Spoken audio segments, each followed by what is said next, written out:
রাদিয়াল্লাহু তাআলা একদিন মদিনার মধ্যে রাতের বেলা ঘোরাঘুরি করতেছে, নিজের ছদ্মবেশে ঘুরতেছে।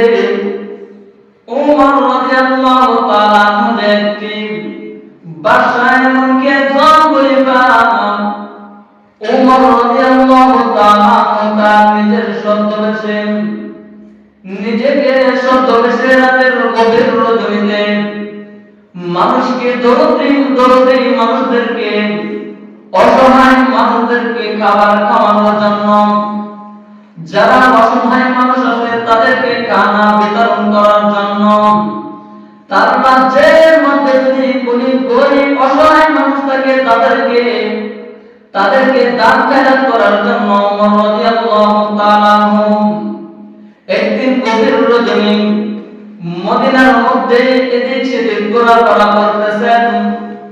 ওমর রাদিয়াল্লাহু তাআলা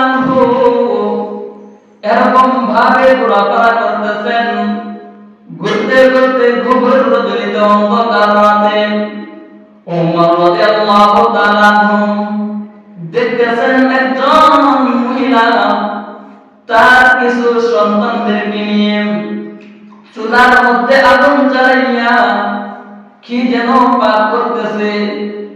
হযরত ওমর রাদিয়াল্লাহু তাআলা দূরে দূরে তাকাইয়া এই দৃশ্যগুলো দেখতেছেন। ওমর রাদিয়াল্লাহু তাআলা দেখতেছেন ওই মহিলা তার সন্তানদেরকে বলতেছেন, ও আমার সন্তানরা একটু অপেক্ষা করো হয়ে যাবে, আর একটু ধৈর্য ধরো, রান্নাটা শেষ হয়ে যাবে। ওমর রাদিয়াল্লাহু তাআলা দূর থেকে দৃশ্যগুলো দেখতেছেন। দেখতে দেখতে ওমর রাদিয়াল্লাহু তাআলা এক সময় দেখতেছেন তার কিছু সন্তান ঘুমিয়ে গেছে, আর কয়েকজন সন্তান এখনো সজাগ আছে।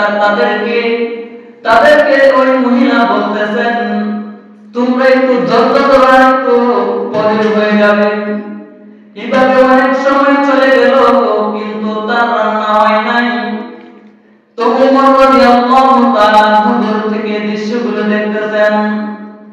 তার প্রত্যেকটা সন্তান যখন ঘুমাইয়া গেছেন, ওমর রাদিয়াল্লাহু তাআলা ওই মহিলার কাছে আসলেন। ওমর রাদিয়াল্লাহু তাআলা ডাক দিয়ে বলেন, ও মা, আপনি কি সত্যি সত্যি কিছু রান্না করতেছেন? ওই মহিলার সঙ্গে সঙ্গে তার চোখের পানি ফেলে ওমর রাদিয়াল্লাহু তাআলা মুখে ডাক দিয়ে বলেন, ও আল্লাহর বান্দা, ও বাবা, আমি চুলার মধ্যে কোনো কিছু রান্না করি না। আমি আমার সন্তানদেরকে ঘুম পাড়ানোর জন্য তাদেরকে আমি শুধু এই কথা বলে তাদেরকে আমি মনের মধ্যে তারা যেন বুঝতে পারে